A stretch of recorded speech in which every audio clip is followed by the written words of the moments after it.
अस्सलाम वालेकुम बच्चों, मेरा नाम मोहम्मद इकबाल है और मैं यूनिक ग्रुप ऑफ इंस्टीट्यूशन में इकनॉमिक्स पढ़ाता हूँ। उम्मीद है इंशाअल्लाह आप अल्लाह के फजल व करम से बाखैरियत होंगे। बेटे, फ़र्स्ट ईयर इकनॉमिक्स की ऑनलाइन क्लासेस में हमने फ़र्स्ट चैप्टर से आगाज़ किया था और थ्योरी के जितने भी उसमें टॉपिक्स बनते थे इससे पहले हमने पढ़ा है। हमारे चैप्टर पढ़ने का तरीक़ाकार कुछ इस तरह से होता है कि सबसे पहले हम उसमें मौजूद टॉपिक को डिस्कस करते हैं। उसके बाद नेक्स्ट सेशन जो है कि उसमें लॉन्ग कौन कौन से बनते हैं और किस जो है वो पैटर्न से आपसे सवाल पेपर में पूछा जा सकता है। उसके बाद नेक्स्ट हम उस चैप्टर के MCQs को सॉल्व करते हैं और उसके बाद लास्ट पे जो हमारा सेशन होता है वो शॉर्ट क्वेश्चन आंसर का होता है। तो इस तरीके से हमारा जो है हमने चैप्टर हर एक चैप्टर के हमारा पढ़ने का यही तरीक़ाकार होगा। जैसा कि पहला चैप्टर हमने पढ़ा है और वो है बेटे nature and scope of economics. Nature and scope of economics, ये फर्स्ट चैप्टर है बेटे। और इसमें चैप्टर में मुआशियात की नौइयत और अहमियत, ये यानी कि फ़र्स्ट चैप्टर जो है बुनियादी तौर पर किसी भी सब्जेक्ट का फ़र्स्ट चैप्टर जो है वो उसका इंट्रोडक्शन होता है, उसमें कॉन्सेप्ट बताया जाता है, सब्जेक्ट मैटर बताया जाता है। उसके बाद अगर उसमें कोई उसके ओरिजिन के बारे में अगर कोई थ्योरीज़ वगैरह हैं तो उसमें डिस्कस की जाती हैं। इसमें हमने जो पढ़े हैं चैप्टर उसमें हम क्लासिकल, नो क्लासिकल और मॉडर्न इकोनॉमिस्ट की थ्योरी अबाउट इकोनॉमिक्स हमने पढ़ी हैं। उसके बाद इकोनॉमिक लॉज हैं और मार्शल और रॉबिन को कंपैरिजन है। तो मज़ीद इसके आगे शॉर्ट और MCQ के सेशन में जाने से पहले ये ज़रूरी है कि हमारे तलबात को अक्सर ये रहता है एक इशू कि हमसे जब लॉन्ग पूछा जाता है तो हमने उसको किस पैटर्न से उसका आंसर लिखना होता है। तो बेटे, हम सबसे पहले चूँकि हमने ये चैप्टर डिस्कस कर लिया है, ये पढ़ लिया है, अब हम इसके लॉन्ग को डिस्कस करेंगे कि लॉन्ग आपसे किस किस सेंस में पूछा जा सकता है और कौन सा लॉन्ग जो है वो इम्पोर्टेंट है। तो इसमें जो है सबसे पहले यानी क्वेश्चन नंबर अगर हम 1 से स्टार्ट लें, ठीक है जी, तो पहले है कि define economics according to Adam Smith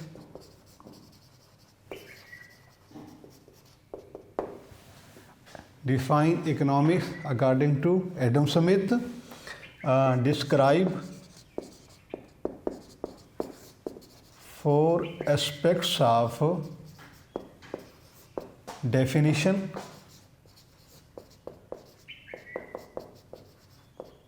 comma, criticism and justification. ये क्वेश्चन के अगर क्लासिकल थ्योरी में सवाल पूछा जाता है तो इस सवाल की पॉसिबिलिटी है, जैसे कि मैंने आपके सामने लिखा है कि define economics according to Adam Smith, यानी एडम स्मिथ ने मुआशियात की क्या तारीफ़ की है। Explain, describe 4 aspects of wealth. Definition के 4 जो उसमें पहलू हैं वो बताने हैं। इसके बाद इस पर क्या जो है वो तनकीद की गई है और एडम स्मिथ ने उस तनकीद का क्या जवाब दिया है, ये सवाल है। अब इस सेंस में अगर आपसे ये सवाल पूछा जाता है, या ये भी हो सकता है कि आपको एडम स्मिथ ना लिखें बल्कि जहाँ पर आप लिख दें कि define economics according to classical economist economist, यानी एडम स्मिथ का अगर जिक्र नहीं करते, क्लासिकल मईशतदान भी पूछ लेते हैं, तो इसका मतलब ये है कि चूँकि एडम स्मिथ जो हैं ये क्लासिकल हैं, तो नाम दे के भी पूछा जा सकता है सवाल, या उस स्कूल ऑफ थॉट, उस मकतब फ़िक्र के बारे में भी सवाल आपसे पूछा जा सकता है।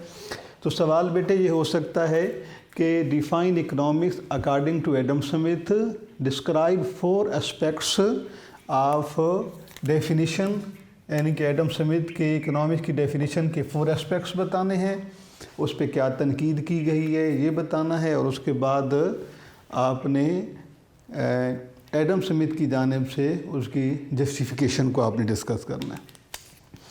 बेटे जब आपने इसका आंसर स्टार्ट करना है, तो सबसे पहले जो है आप, बेहतर ही है कि आप 2-3 लाइनों में क्लासिकल इकोनॉमिक्स को इंट्रोड्यूस करवा दें, ठीक है। तो यानी कि सबसे पहले आप जो है एडम स्मिथ ये क्लासिकल इकोनॉमिस्ट हैं, ठीक है। आप he is known as founder of economics, और सबसे पहले जो है इकोनॉमिक्स को इन्होंने इंट्रोड्यूस करवाया था, या आप इसको इंट्रोडक्शन दे सकते हैं।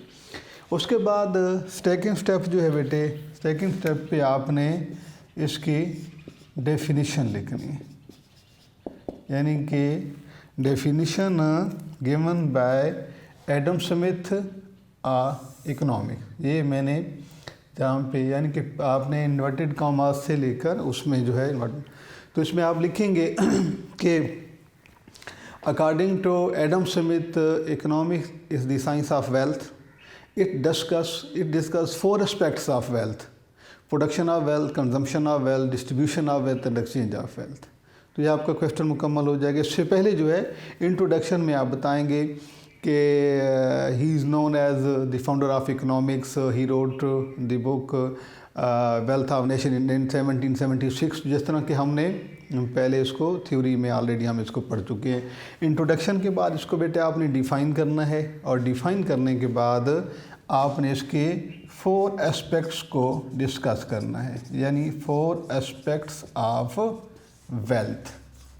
तो इसमें 4 आ जाएंगे जी, जिसमें आप लिखेंगे production of wealth, consumption of wealth, distribution of wealth and exchange of wealth. जब ये आप यानी कि आगाज़ में तो आपने एडम स्मिथ का इंट्रोडक्शन दिया, उसके बाद आपने इसको डिफ़ाइन किया, इसके बाद इसके 4 एस्पेक्ट्स लिखे, और 4 एस्पेक्ट्स को आपने तफसील से लिख दिया। इसके बाद नेक्स्ट जो इसमें आपका क्वेश्चन होना है बेटा, क्वेश्चन का पोर्शन वो होगा कि इस एडम स्मिथ की इस अप्रोच पर जो है कि क्रिटिसिज्म, यानी उस पर तनकीद क्या की गई है। तनकीद में आप बताएंगे कि किन किन इकोनॉमिस्ट ने इसके ड्रॉबैक्स को डिस्कस किया है, कि यानी कि सपोज़ करते हैं कि जैसे कहा गया था कि it is a materialistic science, ये इंसान को सेल्फिश बना देगा, इससे क्राइम रेट बढ़ सकता है, और इससे जो है आपकी दौलत को जो है हासिल करने की ख्वाहिश बढ़ जाती है, जिसमें आप फिर लीगल इलीगल को जो है वो इग्नोर कर देते हैं। तो ये मामलात जो इसमें आप डिस्कस करेंगे। इसके बाद लास्ट पे बेटे, जिसको आप जस्टिफिकेशन भी कह सकते हैं, या आंसर ऑफ क्रिटिसिज्म भी इसे कहा जाता है, यहाँ पर लिखेंगे तो ये क्वेश्चन आपका मुकम्मल हो जाएगा। यानी अगर आप इसे उर्दू में सबसे पहले क्या करेंगे कि जहाँ पर एडम स्मिथ को जो है आपने इंट्रोडक्शन देना है एडम स्मिथ का, उसके बाद तारीफ़ लिखनी है, तारीफ़ के बाद दौलत के अहम पहलू आपने डिस्कस करने हैं, जिसमें पैदाइश दौलत, सर्फ़ दौलत, तकसीम दौलत और तबादले दौलत पे बात करनी है। उसके बाद ये डिस्कस करने के बाद आपने यहाँ बेटा लिखना है कि इनकी डेफिनेशन पर क्या तनकीद की गई है, और लास्ट पे आ जाएगा कि उस तनकीद का जवाब जो है एडम स्मिथ ने कैसे दिया है। तो तो ये उर्दू में भी मैंने आपको पैटर्न बता दिया है, इस सवाल को आपने कैसे लिखना है। ये सवाल पहला जो इसमें लॉन्ग बनता है वो ये है कि जिसमें एडम स्मिथ यानी कि यही फाउंडर ऑफ इकोनॉमिक्स है, उसको father of economics, pioneer of economics भी कहा जाता है। तो ये जिस तरह के हमने पहले इसमें टॉपिक में डिस्कस किया था, तो सिर्फ आपको ये बताना है कि लॉन्ग जो है आपका इस पैटर्न से आपसे पूछा जा सकता है, यानी कि classical approach, Adam Smith approach का लॉन्ग इस तरह से हो सकता है जी।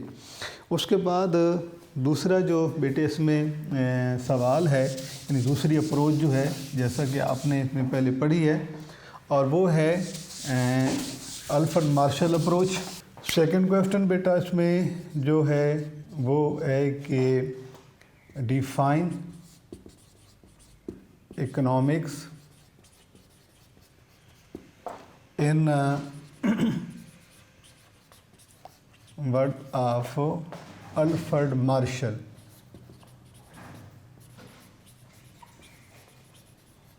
Okay, explain merits and demerits. ये सेकंड क्वेश्चन है। उर्दू में ये सवाल बनता है कि अल्फ्रेड मार्शल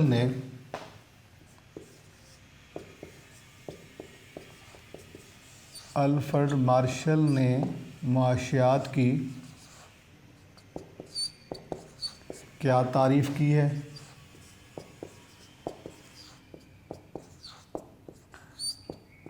नीज़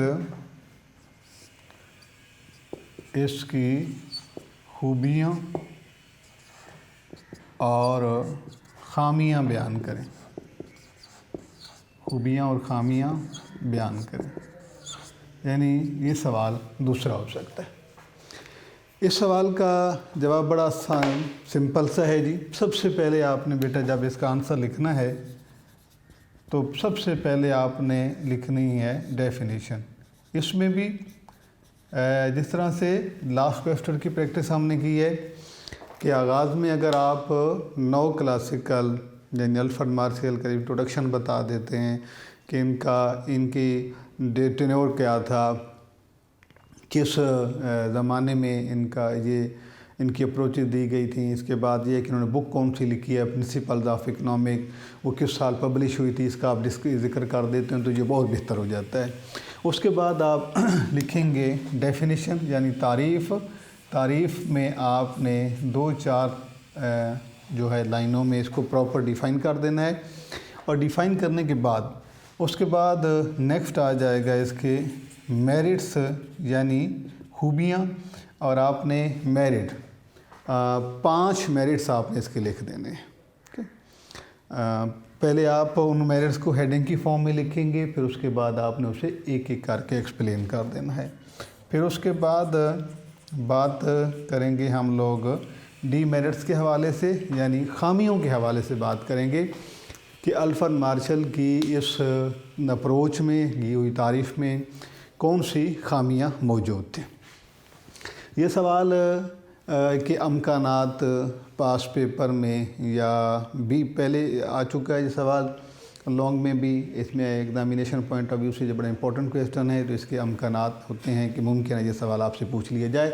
तो सवाल बेटे ये है कि बेसिकली ये है no classical approach Alfred Marshall approach. अगर आप इसको जो है इसको फ़र्क किया वो को चेंज करके दे देता है, जिस तरह से ये है कि जिस तरह से अल्फ्रेड मार्शल ने कहा है कि economics the science of material welfare, कि ये मादी फलाह का इल्म होता है, ठीक है।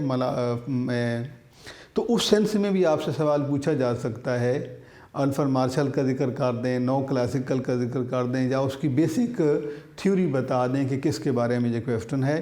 तो जब बेटे आपने इसका आंसर लिखना है तो गैर ज़रूरी तफसील में नहीं आपने जाना, बस पहले डिफ़ाइन कर देना है, डेफिनेशन हो जाएगी यानी तारीफ़ के बाद आप इसकी मेरिट खूबियाँ लिखेंगे, 5 आप इसमें खूबियाँ लिख देंगे। उसके बाद जो है डीमेरिट्स यानी खामियाँ और 5 इसकी खामियाँ, तो ये सवाल आपका मुकम्मल हो जाएगा।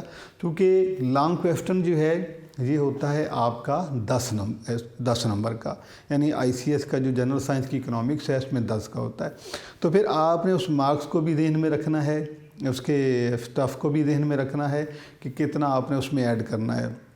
और साथ जो हम हर एक पेपर में, हर एक लेक्चर में कोशिश करते हैं, ख़ासकर जब पास पेपर सॉल्व करवाते हैं तो अपने स्टूडेंट्स को ये बात ज़रूर हम डिस्कस करते हैं कि बेटे आपने अपने वक्त का तयन ज़रूर करना है, आपने ज़हन में रखना है कि आपके पास आपको जो गिवन टाइम है वो कितना है।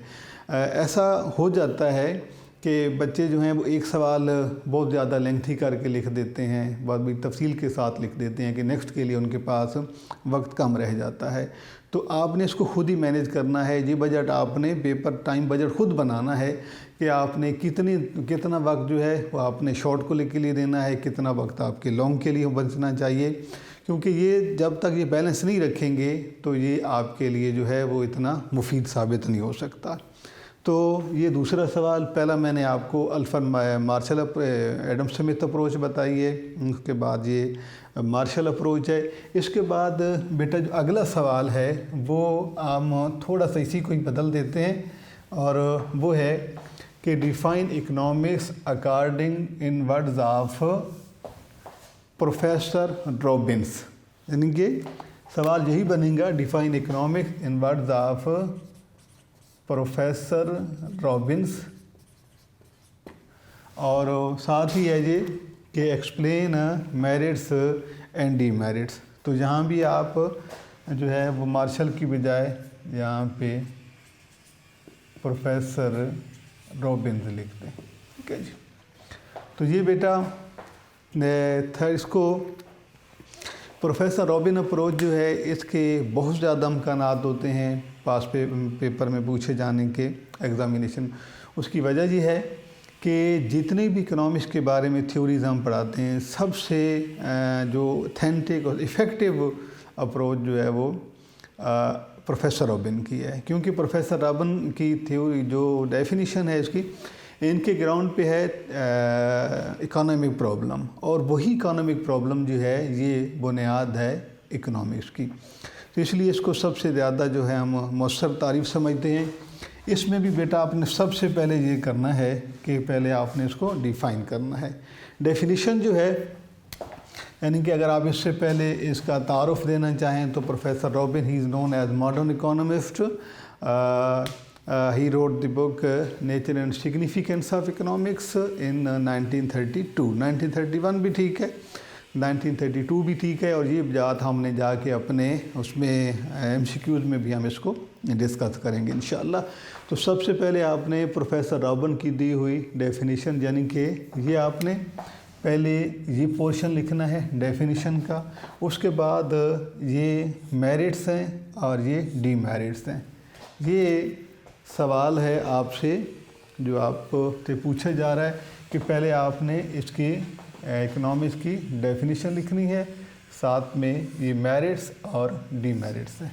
पैटर्न वही है जिस तरह से इससे पहले आपने जिस पैटर्न पे जो क्वेश्चन किया है कि पहले आपने जो है इसको डिफ़ाइन करना है, ठीक है। और डेफिनेशन जो है कि according to professor Robin, economics is the science which studies human behaviour as a relationship between multiple and scarce mean with alternate uses.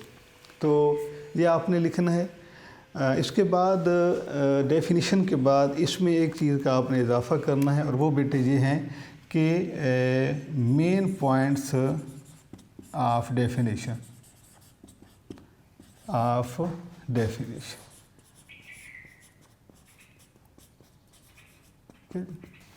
इसमें मेन पॉइंट्स में आपने 4 पॉइंट्स लिख रहे हैं, जिसमें आपने लिखना है कि 2 ह्यूमन वांट्स के बारे में हैं और 2 जो है रिसोर्सेज के बारे में। ह्यूमन वांट्स यानी कि ये 4 पॉइंट्स तभी बनते हैं। 2 वांट्स के बारे में आपने लिखना है कि human wants are unlimited and there is a difference in human want according to importance, ठीक है। इंसानी ख्वाहिशात लामहदूद होती हैं और इंसानी ख्वाहिशात में अहमियत के लिहाज से फ़र्क पाया जाता है। 2 ये पॉइंट हो गए।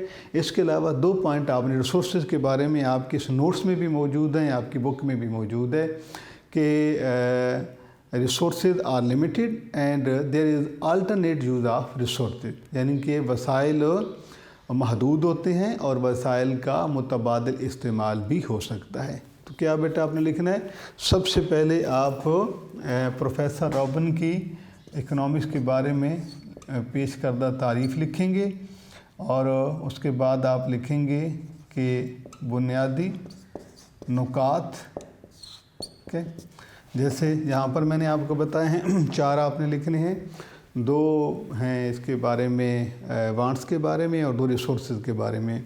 आपने यहाँ पर लिखने हैं 2 ख्वाहिशात के बारे में, 2 ही वसाइल के बारे में, कि इंसान की ख्वाहिशात लामहदूद हैं और ख्वाहिशात में अहमियत के लिहाज से फ़र्क पाया जाता है, यानी सारी इंसान की ख्वाहिशात एक जितनी अहम नहीं होती। उसके बाद रिसोर्सेज के बारे में, वसाइल के बारे में 2 आपने पॉइंट लिखने हैं कि वसाइल महदूद होते हैं और वसाइल का मुतबादिल इस्तेमाल भी हो सकता है। ठीक है जी।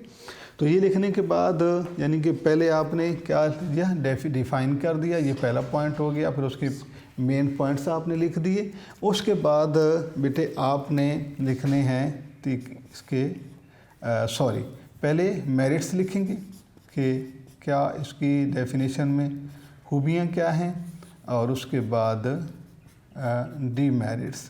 ठीक है, तो ये आपका इस तरीके से जो है वो क्वेश्चन मुकम्मल हो जाएगा। इसमें भी जिस तरह से मैंने आपको पहले बताया है कि टाइम मैनेजमेंट जो है ये बुनियादी चीज़ होती है, इसको हम जो है वो नज़रअंदाज नहीं कर सकते, क्योंकि इसी से हमारे जो है वो पेपर का ज़्यादा से ज़्यादा फ़ायदा तभी पेपर में हो सकता है हमें जब हम टाइम मैनेजमेंट को ज़हन में रखते हैं। पहले आपने डिफ़ाइन करना है, तारीफ़ लिखनी है इसकी, उसके बाद उसके 4 पॉइंट्स लिखने हैं जो मैंने अभी आपको बता दिए हैं। उसके बाद मेरिट्स यानी खूबियाँ लिखनी, खूबियाँ आप 5 लिख देते हैं, 4 लिख देते हैं। तो उसके बाद डीमेरिट्स हैं और इसमें भी आप 4 से 5, तो ये आपका जो है एक मुकम्मल सवाल बन जाता है। तो बेटे पहले जो है वो मैंने आपको बताया है, पहला एडम स्मिथ अप्रोच, उसको आपने कैसे उसका आंसर करना है। उसके बाद अल्फ्रेड मार्शल अप्रोच है, उसको आपने कैसे लिखना है। इसके बाद तीसरा जो है ये बता दिया है। अब चूँकि आपने ये दोनों अप्रोचेज पढ़ ली हैं, आपने मार्शल अप्रोच भी पढ़ ली है और आपने रॉबिन अप्रोच भी, एक सवाल आपसे पूछा जाता है कि आप इन दोनों को कंपेयर करें। Explain the comparison of Marshall approach and Robin approach. के क्वेश्चन क्या है बेटे कि explain the comparison of Marshall and Robin approach, Robbins approaches. या तो ये आपसे सवाल हो सकता है, या comparison, explain the comparison of neoclassical economist and modern economist, ऐसा भी हो सकता है। तो दोनों यानी आपने पढ़े हैं, मार्शल अप्रोच भी पढ़ ली है और उसके बाद आपने रॉबिन अप्रोच भी पढ़ लिया। अब आपने दोनों को करना है कंपेयर, कहेंगे आप इसमें आपको क्या कोई बातें कॉमन नज़र आती हैं या इसमें कोई सिमिलैरिटीज़ भी हैं, इसमें डिफरेंसेस भी हैं, उसको आपने ज़िक्र करना है। इसका बेटे बेहतरीन तरीका ये होता है कि आप जो है यहाँ पे इसको पार्टीशन लाइन लगाएं। एक तरफ आप लिख दें neoclassical mean Marshall approach, और एक तरफ आप लिख दें मॉडर्न थ्योरी या आप प्रोफेसर रॉबिन्स। ठीक है, तो आप इसमें पॉइंट जो है यहाँ पर पहला पॉइंट, दूसरा पॉइंट की शक्ल में आपने बताना है कि इसमें इन्होंने इस पॉइंट के बारे में क्या कहा है, रॉबिन की थ्योरी क्या है, ये यहाँ पर आपने इसको ऐसे जो है वो पॉइंट की शक्ल में इसको कंपेयर करके बताना है। जैसे ये है कि according to Marshall economics is the science of material welfare, ये डिस्कस करना है। इनके मुताबिक आपने लिखना है economics is the science of security. यहाँ पे आपने लिखना है कि जो सोशल साइंस है, यहाँ पर आपने लिखना है कि जिसमें there is no question of like और डिसलाइक।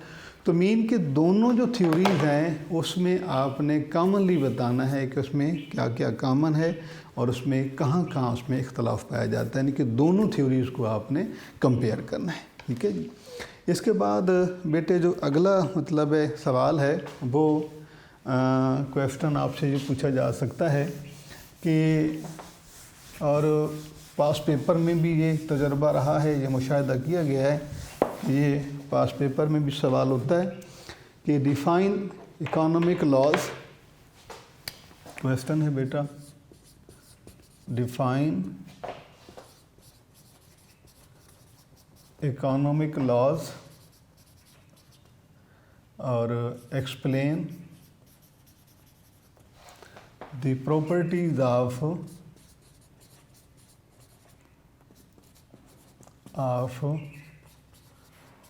Economic laws. ठीक है। सवाल है जी मुआशी कवानीन की तारीफ़ करें और मुआशी कवानीन की खुसूसियात बयान करें। सवाल क्या है जी, मुआशी कवानीन की तारीफ़ और इनकी खुसूसियात। ये इसलिए आपको यहाँ पे समझाया जाता है क्योंकि स्टूडेंट जो हैं वो इसमें गैर ज़रूरी तफसील लिख देते हैं। इसमें सिंपली आपने ये करना है बेटा कि दो पोर्शन बनेंगे, यानी कि फर्स्ट पे आपने बताना है कि लॉज ऑफ इकोनॉमिक्स या इकोनॉमिक लॉज क्या होते हैं, मुआशी कवानीन की तारीफ़ बता देनी है आपने। उसके बाद अगला जो आपका है मतलब स्टेप, उसमें आपने प्रॉपर्टीज़ ऑफ इकोनॉमिक लॉज बतानी है या लॉज ऑफ इकोनॉमिक खुसूसियात बतानी है। और इसकी ये डेफिनेशन जो है ये एक आप कॉमात में लिखेंगे, properties of first, second, third, fourth, fifth, sixth, ये आपने ऐसे पहले इनको आप हेडिंग फॉर्म में लिख दें, उसके बाद आप इनको तफसील से लिखें। तो इसमें जो समझाने वाली बात है वो ये है कि अक्सर ये देखा गया है कि बच्चे जो है इसके अलावा भी बहुत सी चीज़ें लिख देते हैं। मसला इनको अखज़ करने के तरीके मेथड, डेरिवेशन मेथड लिख देते हैं कि लॉज को कैसे डिराइव किया जाता है, या समटाइम ऐसे भी होता है कि ये बाकी लॉज के साथ इनको कंपैरिजन शुरू कर देते हैं। तो वो बेटे आपने बिल्कुल नहीं लिखना। क्वेश्चन सिंपल सा आपसे पूछा जा रहा है कि मुआशी कवानीन की तारीफ़ करें और मुआशी कवानीन की खुसूसियात बयान करें। तो इसमें आपने पहले जो है वो डेफिनेशन लिखनी है मुआशी कवानीन की, और उसके बाद आपने लिखना है कि इनकी प्रॉपर्टीज़ क्या हैं। 5 प्रॉपर्टीज़ लिखेंगे, डेफिनेशन लिखेंगे, आपका क्वेश्चन जो है जी मुकम्मल हो जाता है। इसमें डेरिवेशन मेथड आपने अखज़ करने के तरीके इसमें बिल्कुल नहीं लिखने, और इसमें जो है आपने इन मुआशी कवानीन का दूसरे कवानीन के साथ मवाजना नहीं लिखना। ज़रूरत क्या है कि आपने सिर्फ़ मुआशी कवानीन की तारीफ़ लिखनी है और उसके बाद मुआशी कवानीन की आपने खुसूसियात लिख देनी जी। इसके बाद एक क्वेश्चन बेटे इसमें और है जो आपसे पूछा जा सकता है, वो है कि what is the nature of economics, या सिंपल ये है कि इज़ इकोनॉमिक्स साइंस और एन आर्ट। के डिस्कस इट कि मुआशियात इल्म है या कि फ़न है, यानी इस पे बहस करें कि मुआशियात इल्म है या फ़न। ठीक है, ये बेटा आपसे क्वेश्चन है। इसको हम नेचर ऑफ इकोनॉमिक्स भी कहते हैं, is economics science and art भी कहा जाता है इसे। इसका आंसर में आपने सबसे पहले बेटा ये करना है कि आपने पहले लिखनी है, आपने साइंस की डेफिनेशन, उसके बाद आपने लिखनी है आर्ट। सबसे पहले जो है बताएंगे आप कि साइंस क्या है। ओके, साइंस की definition, positive science, normative science, वो आपने दोनों इसकी फॉर्म बता देनी है। उसके बाद आपने लिखना है आर्ट कि फ़न किसे कहते हैं। ये हो गया इल्म और ये फ़न। पहले दोनों को आपने अलग अलग डिफ़ाइन करना है। साइंस को डिटेल से बताना है कि what is meant by science, या के बाद है डिफ़ाइन आर्ट। फ़न को तफसील से बताना है, साइंस को बताना है। इसके बाद आपने एंड पे जाके जो है वो एक कंक्लूजन बतानी है कि कंक्लूड के इकोनॉमिक्स को हम क्या नाम दे सकते हैं। तो ये इसमें आप साइंस और आर्ट लिखने के बाद आखिरी पैराग्राफ में आप लिखेंगे कि चूँकि बाय नेचर जो है इकोनॉमिक्स में दोनों ये स्टेटस मौजूद हैं कि वो एक एंगल से ये इंफॉर्मेशन भी है, साइंस भी है, और दूसरा ये इसकी प्रैक्टिकल इम्पोर्टेंस भी है, यानी कि ये फ़न भी है। तो economics is a science as well as an art. तो इसके बाद आपका ये क्वेश्चन मुकम्मल हो जाएगा। तो जी बेटे, आज का हमारा जो लेक्चर था इसमें मैंने आपको पहले चैप्टर में मौजूद लॉन्ग इंशाई सवालात के बारे में बताया है कि वो कौन कौन से हो सकते हैं और किस किस सेंस में आपसे पूछे जा सकते हैं। इंशाअल्लाह अब हम अगले लेक्चर में जो है इसके MCQs को शुरू करेंगे और उसके बाद फिर शॉर्ट को डिस्कस करेंगे और फिर हमारा ये चैप्टर मुकम्मल हो जाएगा। अल्लाह हाफ़िज़।